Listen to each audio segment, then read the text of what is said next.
setelah mati. Ibu-ibu udah mati belum lagi? Bapak-bapak belum juga gitu. Iya. Jadi nanti begini Bapak Ibu, saya mau ngasih tahu ya. Kalau kita masih kecil, kita belajar untuk hidup ketika besar. Ketika dewasa, bagaimana bisa makan, bagaimana bertahan hidup, bagaimana kerja, gitu kan? Dilatih sejak kecil. Lalu kalau kita sudah dewasa, sudah besar, sudah tua, apalagi yang mau dipelajari ini? Ya udah, Bapak Ibu belajar aja hidup setelah hidup ini, yaitu setelah mati.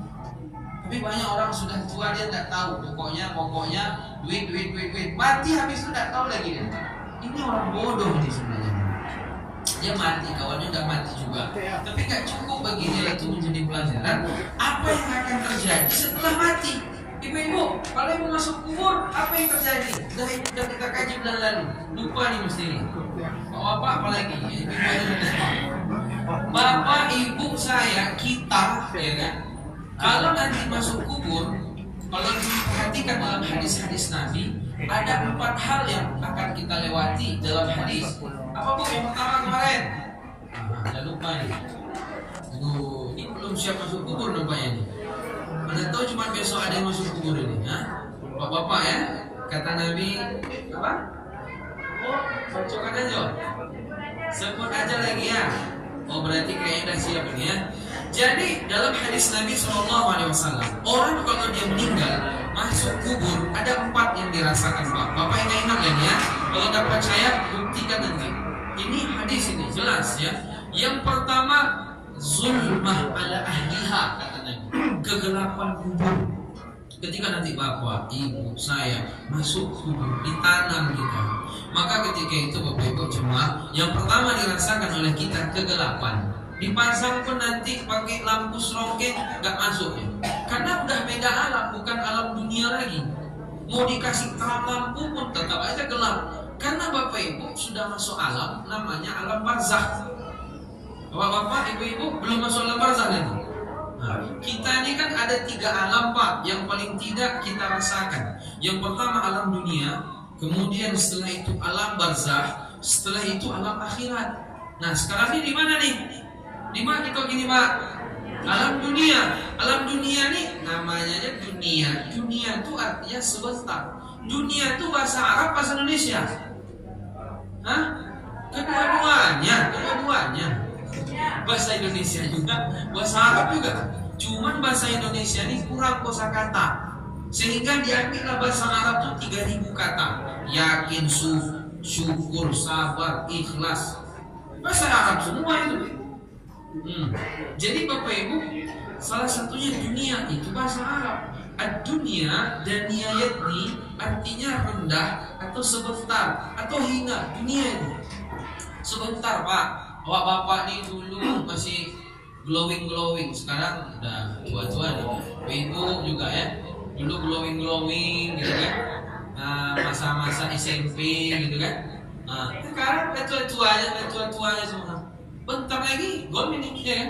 Jadi tidak lama di dunia, 60, 70 mati, lahir lagi, mati lagi, lahir lagi, mati, sampailah kiamat. Jadi apa yang mau dicari di dunia ini? Apalagi dunia ini menipu aja kayaknya Pak. Kalau belum dapat nikmat, kalau udah dapat biasa aja. Yang belum punya mobil, oh enak punya mobil di tempatnya. Udah punya mobil, biasa aja.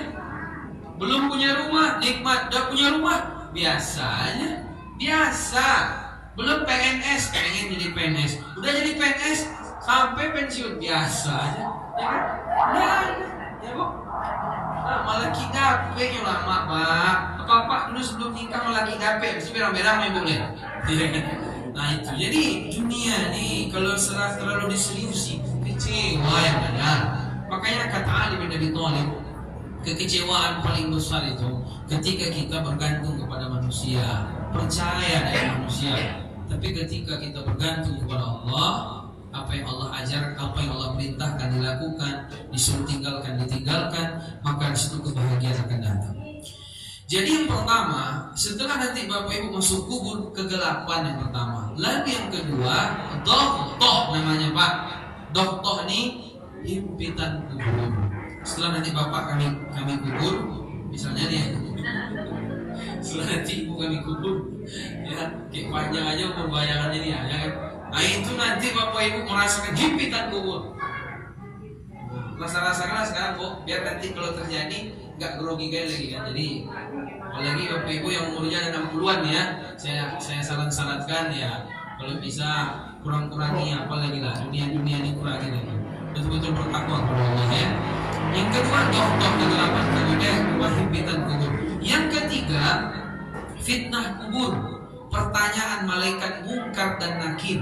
Setelah nanti bapak ibu saya dikubur, lalu orang pun pergi, maka datanglah dua malaikat, yuqalu mungkar wa nakir, mungkar dan nakir. Mereka ini kasar, malaikatnya kasar. Makanya ketika orang habis dikuburkan, kita mintakan doa kepada Allah agar Allah kuatkan. Was'alu lahu tathbit, kuatkan ya Allah dia, biar nanti ketika malaikat dia bisa menjawab pertanyaan. Yang ketiga pertanyaan kubur. Tapi ada orang yang nggak ditanya bapak ibu. Siapakah dia? Orang yang mati syahid membela agama di medan perang. Nah, itu mati syahid, maka dia nggak ditanya-tanya lagi.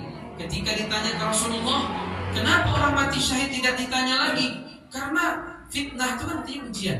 Cukuplah kilatan pedang atau kalau sekarang tembak yang menjadikan itu menakutkan dia, sehingga dengan itu dia mati, itu sudah cukup menakutkan.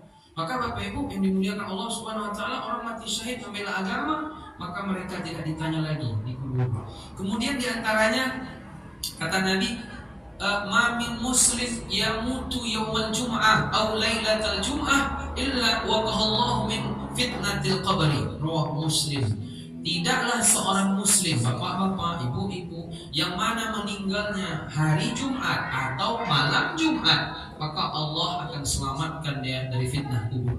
Malam ini malam apa ibu? Cocok ibu dah.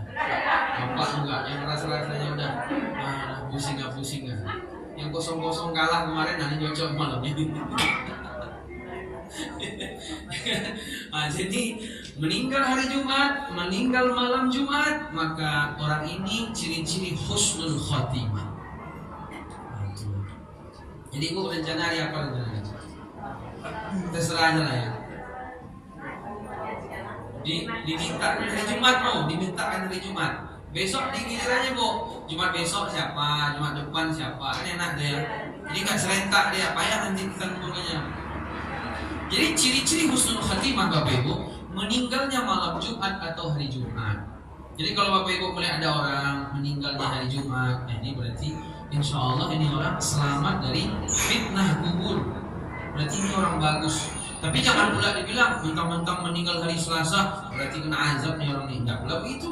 Nabi meninggal hari Senin. Nah jadi bapak ibu itu ciri-ciri husnul khatimah dan diselamatkan dari fitnah kubur ketika meninggal di hari Jumat atau malam Jumat. Kecuali yang gantung diri, kalau ini masuk neraka orang kayak gini. Nah, bunuh diri nggak boleh ya. Kalau orang bunuh diri kan suul khatimah. Jamaah sekalian yang dimuliakan Allah Subhanahu Wa Taala, orang-orang beriman sebagian kan ditanya nih Pak, man rabbuka? Allah kata dia. Ingin menjawab ini bukan lisan Pak, iman. Langkah bapak ke masjid, ayunan tangan takbir Allahu Akbar. Inilah yang membuat kita mudah nanti ketika ditanya. Kemudian bapak ibu, bagi orang yang mereka tidak bisa menjawab, maka mereka kena azab. Maka yang keempat, nikmat kubur atau azab kubur. Bagi orang-orang yang bisa menjawab, kata Nabi, yudrabu bimitraqatin min hadid. Maka dia dipukul dengan palu yang terbuat dari besi. Dipukullah orang di kuburan tadi, sehingga dia berteriak sekuat-kuatnya. Akhirnya semua makhluk di sekitar itu mendengarkan teriakannya, illa tsaqalain kata Nabi, kecuali manusia sama jin aja tidak dengar.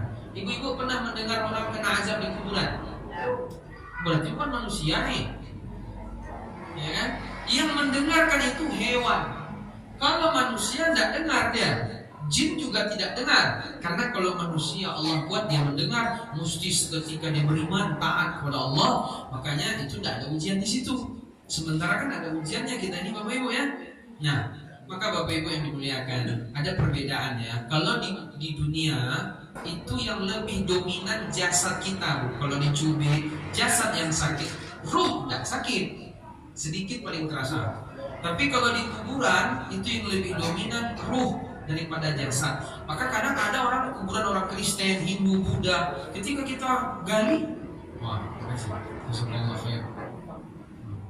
Masya Allah. Di Sumatera Barat nih, Sumatera Barat pula. Pokoknya selama saya ceramah yang ada teh telur dua.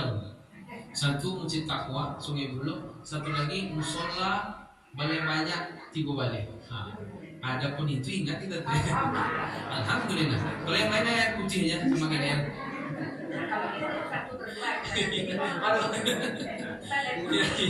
Boleh. Jadi ustaz-ustaz ini memang nggak boleh sering-sering minum gula. Karena ustaz-ustaz ini penyakitnya 4 kata dia. 1 kena stroke, 2 kena gula, 3 kolesterol. Setelah itu apa? Udah hilang kayaknya. Makanya saya kalau minum-minum ini saya jaga Bapak Ibu. Kalau ceramah subuh dikasih air teh dikasih gula. Nanti ceramah kita kapan lagi dikasihlah kopi, gula lagi. Malam dikasih teh telur. Apa enggak kena diabetes meletus, ya kan? Nah itu jadi saya agak-agak sebulan 2 kali, sini sekali, sana sekali. Adapun kalau nanti ada penambahan saya kasih sama pengurus, minum air lagi saya datang. Oke. Ya Ustaz. Ini meletus kita nih. Boleh media. Ada gua Ustaz nih kayaknya. Aduh, kawan ini Bapak Ibu ya. Wah, ini kalau kayak gini khawatir saya jadi. Jadi ceramah ini paling banyak yang minum di sini nih ya. 4 gelas.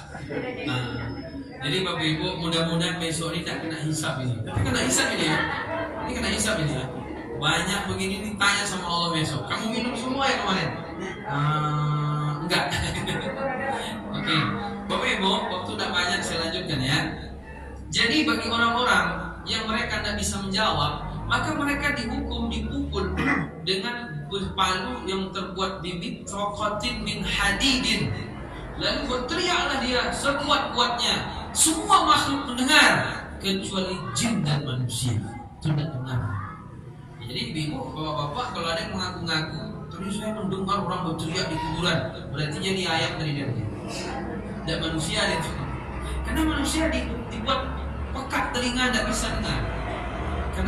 Karena yang cuma masuk surga, masuk neraka itu cuma manusia sama jin. Yang lain-lain kan tidak.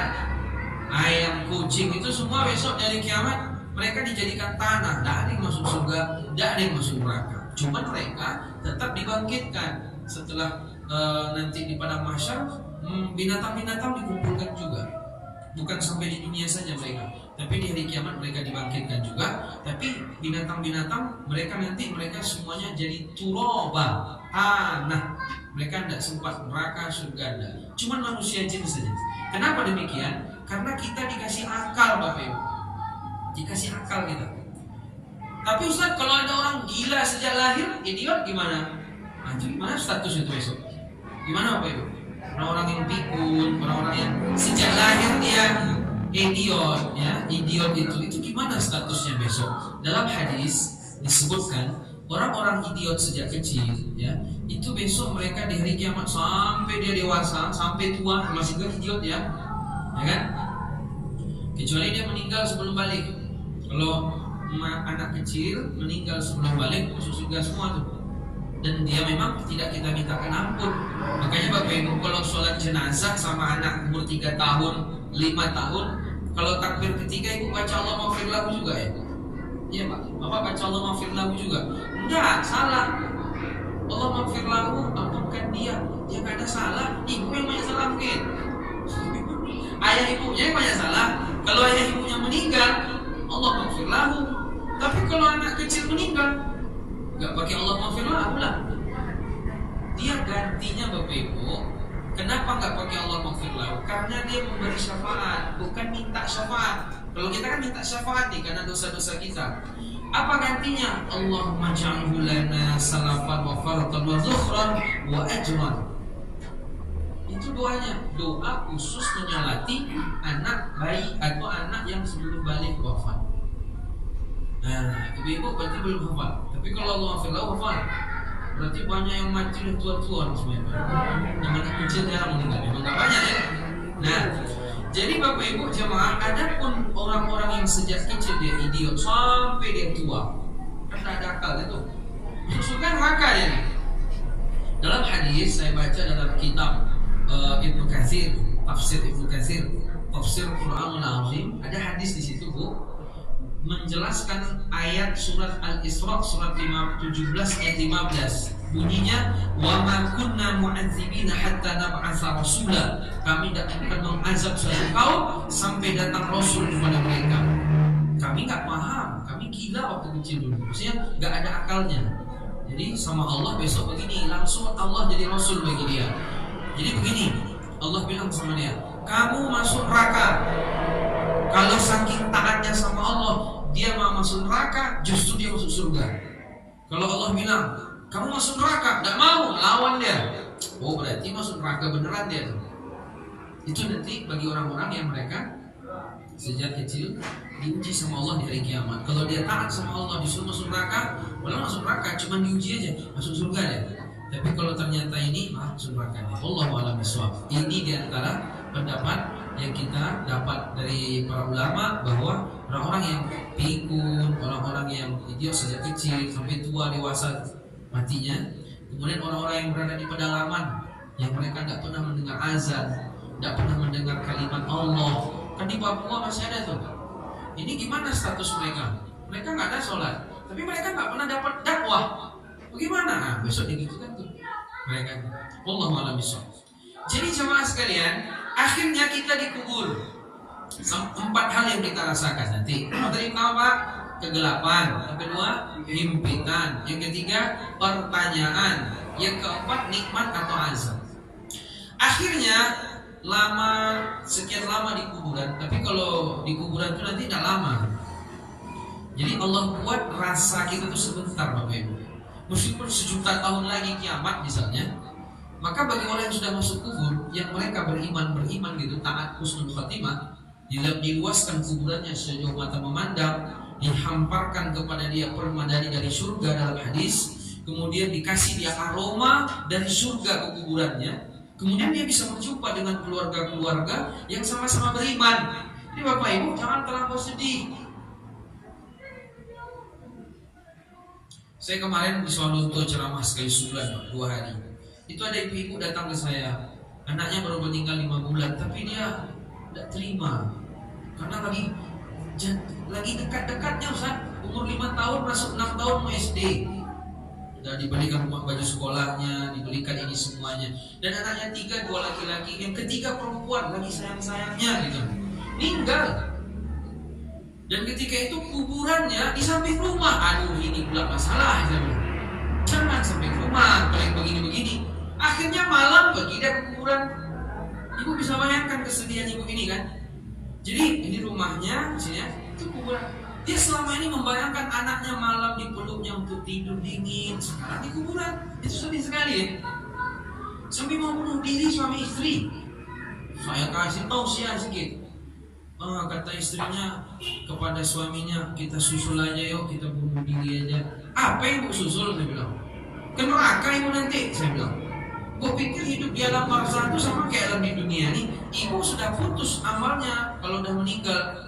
Mau sekafir-kafir apapun, kalau sebelum mati masuk Islam, masuk surga. Mau sebanyak-banyak apapun maksiat, kalau dia tobat sebelum mati, masuk surga. Cuman masalahnya mati ini tidak ada yang tahu. Kalau tahu ibu besok atau 2 tahun lagi mati, gak usah ke masjid sekarang. 2 hari mau mati aja ke masjid. Husnul khatimah tuh, ya kan? Cuma tidak ada yang tahu matinya, itu masalahnya. Kalau tanggal lahir, bulan lahir kita tahu. Kan udah tahu sekarang nih, sudah lahir soalnya kan. Tapi tanggal mati tidak ada yang dapat sampai hari ini. Dicek bintang 88 pagar, pulsa tinggal 2000. Oh, lain lagi yang keluar nih. Metal Komsel lain yang keluar. Tinggal 0,1 GB gitu kan. Jadi jamaah inilah ya fenomena tidak tahunya orang dia kapan dia mati. Jadi saya bilang ibu, kalau ibu bunuh diri, ibu akan diazab oleh Allah. Ibu tidak akan jumpa sama anak ibu itu. Ibu akan diazab Allah di kuburan dan di hari kiamat. Karena dosa orang bunuh diri dosa besar. Mati dalam keadaan dosa besar. Dan kalau dia cucuk perutnya pakai pisau misalnya, itu sampai kiamat gitu terus itu. Di neraka pun gini-gini terus itu. Orang yang gantung-gantung diri itu besok gitu juga itu. Digantung sekarang itu di kuburan. Dipikirnya hidupnya sampai dunia aja. Ini masalah nggak pernah ngaji dari situ. Tahunya cuma terima gaji belanja, terima gaji belanja, utang-utang bayar, itulah terus. Itulah lagi Ustaz. Enggak begitu jemaah sekalian. Kehidupan di dunia ini ada ujiannya, ada enaknya. Allah beri banyak enak kita sebenarnya daripada sebatas ujian. Makanya lebih banyak bersabar daripada lebih banyak syukur daripada bersabar kita ini sebenarnya. Cuman giliran dikasih sedikit ujian, seolah-olah 99 nikmat lupa, satu ujian tuh itu aja terus yang diingat-ingat tuh. Paling banyak itu kehebatan-kehebatan yang Allah berikan ke dia. Itu ada orang tangan kanan kiri putus, kaki kiri putus, anak meninggal, istrinya meninggal, ke masjid bahagia dia. Ini ada lengkap tubuhnya, anaknya semuanya ada, istrinya bahkan 3 ya Pak. Kurang juga bahagia lagi. Ini orang nggak pandai bersyukur deh. Bukan apa yang harusnya kita itu berpikir. Sudah sejauh mana kita syukuri, bukan sebagaimana apa yang sudah kita dapatkan. Ya, jadi Bapak Ibu yang muliakan, ini berarti dia kurang terima dengan apa yang Allah berikan. Ya, terima ridho dia dengan itu, maka Allah mudahkan urusan. Bapak Ibu tahu Nabi Yakub kan? Nabi Yakub itu siapa tuh Nabi Yakub? Ayah Nabi Yusuf. Ayah Nabi Yusuf itu sampai berapa? 30 tahun sedih ketika Nabi Yusuf hilang. 30 atau 40 tahun itu.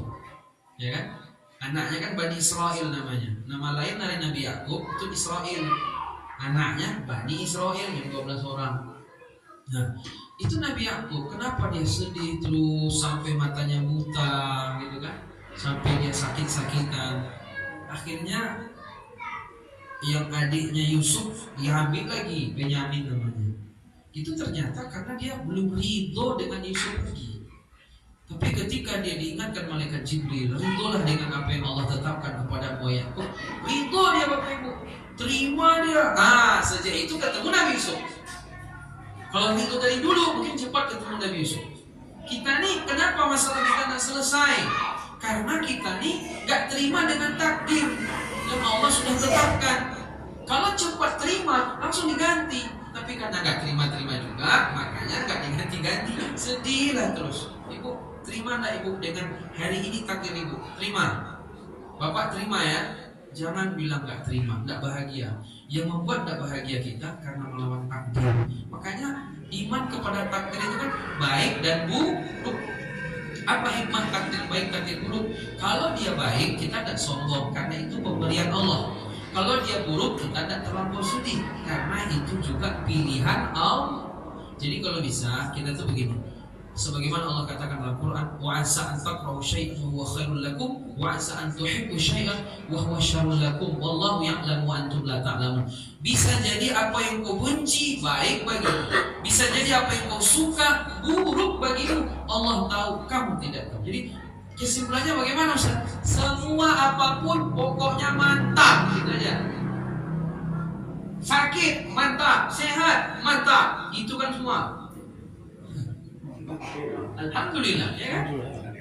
Alhamdulillah dia semua. Makanya kalau lagi bahagia, alhamdulillah binikmatihi tatimmus sholihat. Kalau lagi sedih, alhamdulillah ala kulli hal. Tetap alhamdulillah.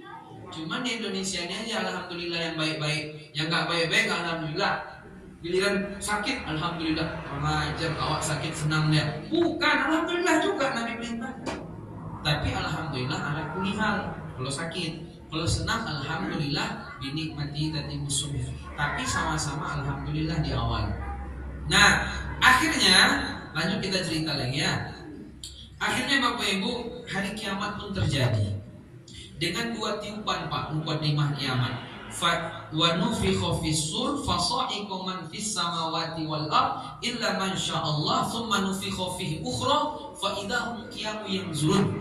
Ditiuplah tiupan sangkakala pertama, hancurlah semua, mati semua kecuali yang tidak mati. Siapa yang tidak mati? Malaikat. Bidadari di surga tidak mati juga dalam ayat ini. Kemudian orang yang di kuburan tidak mati karena kan alamnya alam barzakh. Yang alam dunia mati semua. antara tiupan satu Pak dengan tiupan kedua dalam hadis dari hadis Abu Hurairah, riwayat Imam Muslim, itu jaraknya 40 dalam hadis. Tapi tidak ada kejelasan dari Nabi 40 hari, bulan atau tahun. Anggaplah 40 hari. Berarti jarak tiupan satu dengan tiupan dua sebulan 10 hari. Nah, di sela-sela tiupan 1-2 ini, 40 hari ini, disitulah hujan turun selebat-lebatnya. Saking lebatnya masuk ke bumi semua air tadi mengenai tulang ekor. Kata Nabi, dari tubuh kita nih Pak, yang gak akan dimakan tanah sampai kiamat satu yang gak boleh sama Allah, ajbuz zanab namanya Pak, yaitu tulang ekor, bukan tulang sulbi, tulang ekor. Di sini tulang ekornya. Saya pernah belajar tulang-tulangnya sedikit. Terakhir makan tulang apa tuh lagi ya? Nah, tulang ekor di sini nih. Ini fungsi tulang ekor ini. Nanti ketika hujan turun mengenai tulang ekor. Nah, disitulah tiupan kedua ditiup sama malaikat sama Bu Israfil. Bangkitlah semua manusia dari tulang ekor itu. Nah, yang pertama kali bangkit siapa dia? Dalam hadis kata Nabi, yang pertama kali bangkit Nabi Muhammad SAW. Maka tidak ada orang bangkit dari kubur itu, tidak ada. Itu tahayul hurufat tidak jelas. Ibu percaya orang mati itu bangun lagi? Lalu ada pertanyaan, Ustaz, gimana mati suri? Ibu suri ada, saya bilang. Mati suri itu tidak ada Pak. Itu belum mati dia berarti namanya. Kalau mati dia mana bisa? Mungkin dokter cepat kali ngecek udah mati. Hah? Iya Bu, itu berarti belum mati namanya. Kalau udah dimandikan, ya dianya aja nggak sadar. Oh sudah mau kita masuk, lari dia. Nah, kita udah lari dia kan? Berarti dia belum mati. Kalau dia sudah mati, dia nggak akan bisa bangkit lagi karena ayatnya begitu. Hatta idza jaa ahadahumul maut qala rabbirji'un la'alli a'malu shalihan. Orang kalau udah mati, masuk alam barzah dia, minta balik nggak bisa. Ayatnya begitu. Kecuali yang zaman Nabi Musa dulu ada, itu kan kekhususan. Nah kalau sekarang nggak ada. Kalau misalnya Bapak Ibu orang misalnya kemudian dia misalnya mati, kemudian nanti dia bangkit lagi, itu malaikat salah cabut tadi berarti. Ya Pak, malaikat maut, salah cabut, balik lagi. Nah, ada gitu loh ya kan? Kalau dia mati, itu kan yang mencabut mati dia siapa? Malaikat maut. Kalau dia mati lalu bangkit lagi, berarti malaikat mautnya salah cabut. Berarti dia belum mati itu. Mungkin secara medis dia mati, karena kan medis kan batasan dia kan nadi, jantung nggak berdetak lagi. Tapi pada hakikatnya dia belum masuk alam barzah. Lalu dia bangkit lagi. Tadi. Nggak ada orang Pak ya, dari kubur tuh bangun menyapu orang damam, nggak ada itu, mana ada. Itu keyakinan tidak jelas itu. Saya pun kayak gitu dulu keyakinan saya. Oh ini apa? Damam tadi apa? Disapu sama apa? Mana ada? Kurang kerjaan dia Pak. Kalau dia dapat azab gimana? Kena hantam sama malaikat. Malaikat izin sehari dulu ya, libur hari Ahad nih, mau ganggu orang di dunia. Mana ada? Nggak ada. Keyakinan orang-orang Hindu Buddha kayak gitu. Nah, cuman usul masih ada di kita kadang-kadang di kampung-kampung itu kayak gitu. Saya pun kayak gitu dulu keyakinan saya. Tapi setelah belajar hadis, ayat, kita ikut ayat hadis saja Bapak Ibu. Kalau perkara-perkara gaib dikembalikan kepada Quran dan Sunnah. Kalau nggak ada keterangannya jangan percaya. Ini Gunung Singgalang nih, Gunung Singgalang itu ya, Merapi situ, udah pindah ya Bu. Tangan saya salah tunjuk. Nah Pak Bu, jangan ada keyakinan Merapi ini ada penjaganya. Memang ada penjaganya, tapi Malakul Jabal namanya dalam hadis, malaikat penjaga gunung. Tapi kalau Mbah Marijan tidak akan ada. Nah ini apa di sini? Tidak ada itu semua, bohong itu. Itu cuma khurafat itu. Dia kita yakini, setan senang. Akhirnya dibuat-buatnya lah hal aneh-aneh. Makin yakin. Jembatan, ini kalau tonggaknya 5 berarti orang mati 5 di sini. Dibuat kayak itu keyakinan, setannya main nanti. jinnya tuh diganggunya orang biar mati. Kayaknya orang takutnya bukan sama Allah, sama jin.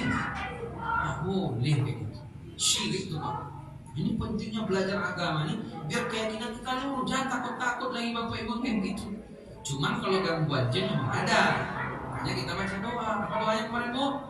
Apa lagi?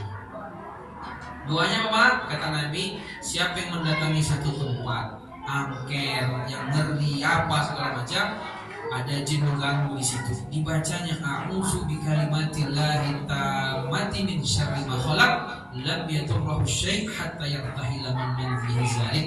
Siapa yang mendatangi satu tempat yang angker, yang kata orang banyak gangguan-gangguan apa, dibacanya a'udzu bikalimatillahi tammati min syarri ma khalaq, maka tidak ada yang bisa ganggu dia sampai dia meninggalkan tempat itu. Kalau orang Arab jahiliyah dulu minta izin dia sama jin-jin di situ. Izin ya Pak Ketua, saya mau lewat, jangan diganggu lah. Enggak boleh hukumnya kayak gini. Makanya kita kalau melewati tempat klakson-klakson itu sama aja hukumnya kayak Arab jahiliyah itu. Izin biar enggak diganggu sama jin. Saya ngisi sebulan 2 kali udah berapa tahun ke Syanong ke sana malam-malam, saya pulang jam 9:30. Kan sunyi-sunyi tuh Pak, yang Syanong ke sana itu.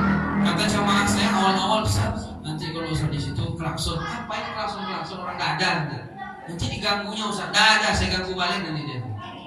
Nggak ada, alhamdulillah, karena keyakinan saya nggak ada.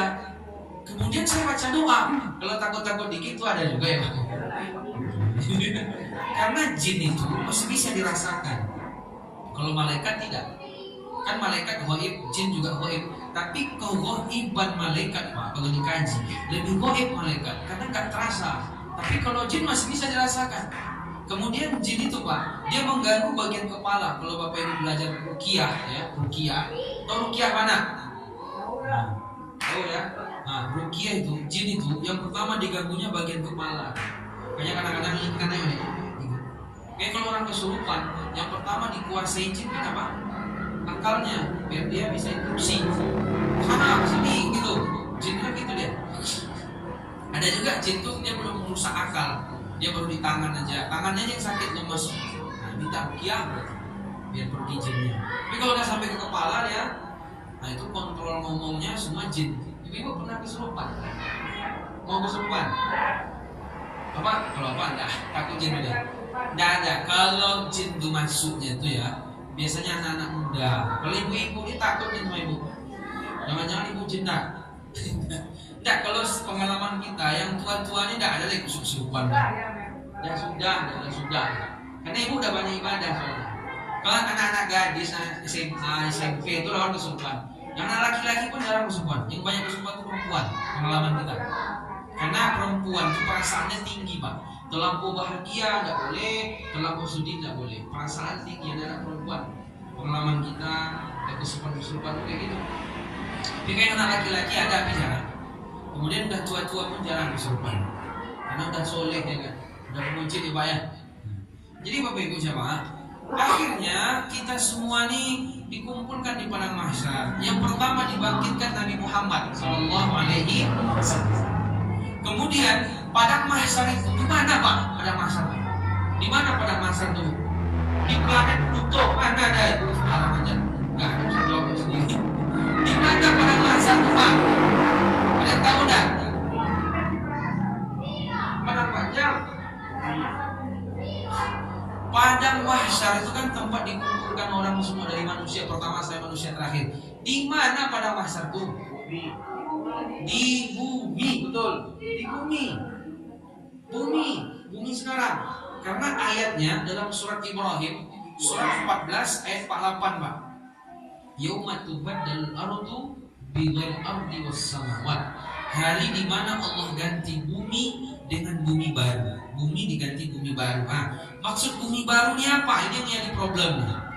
Buminya memang bumi baru kali, atau memang bumi lama ini tapi dimodifikasi. Yang benar pendapatnya adalah bumi lama tapi gaya baru.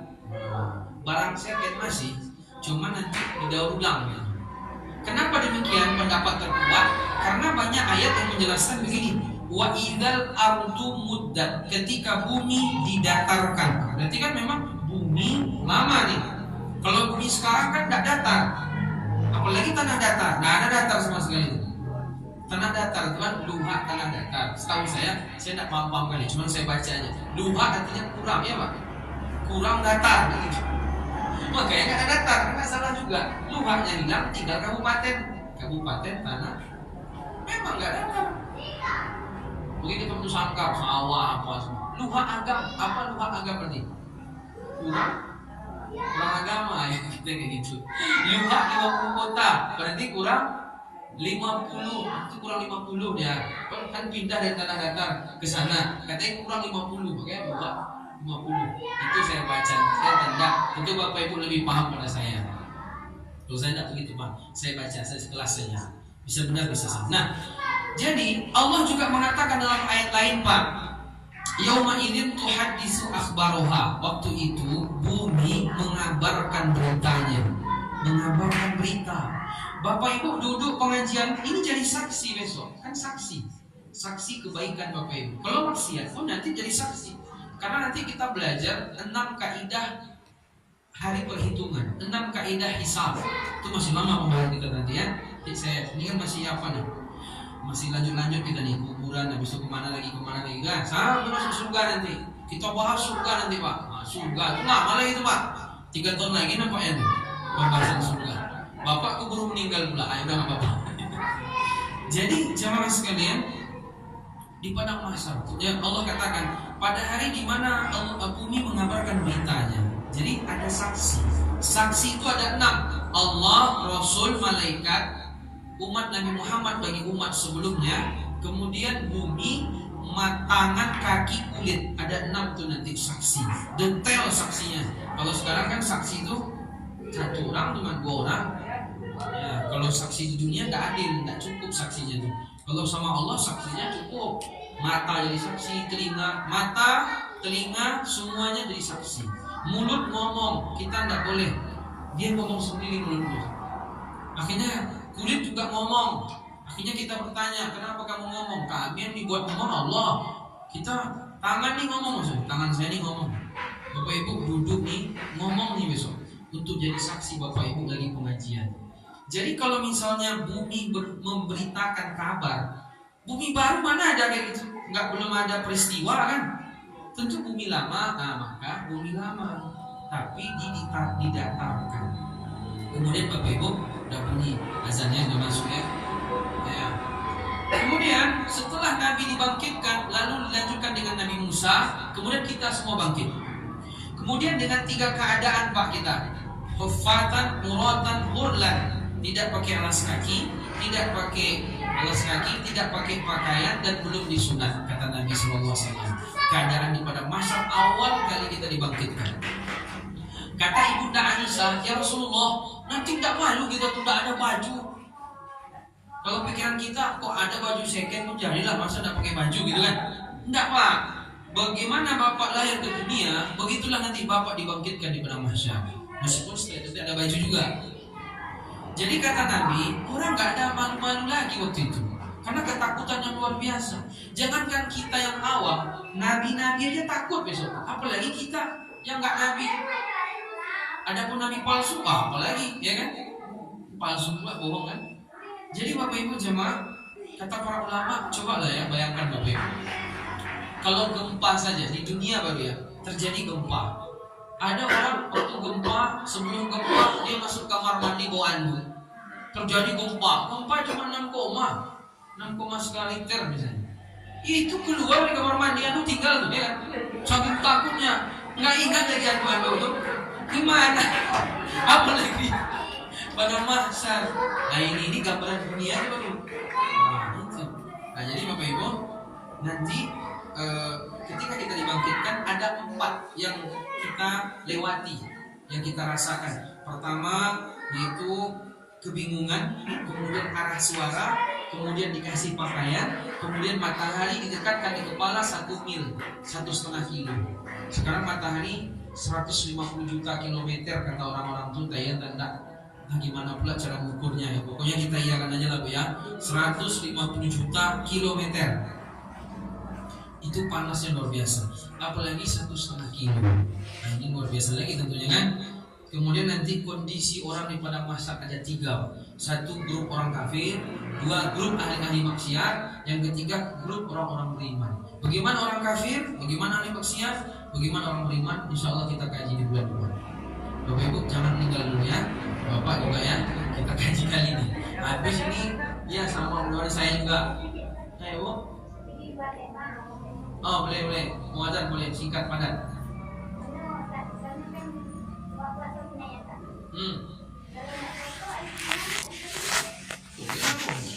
Puasa kan 2 minggu ya.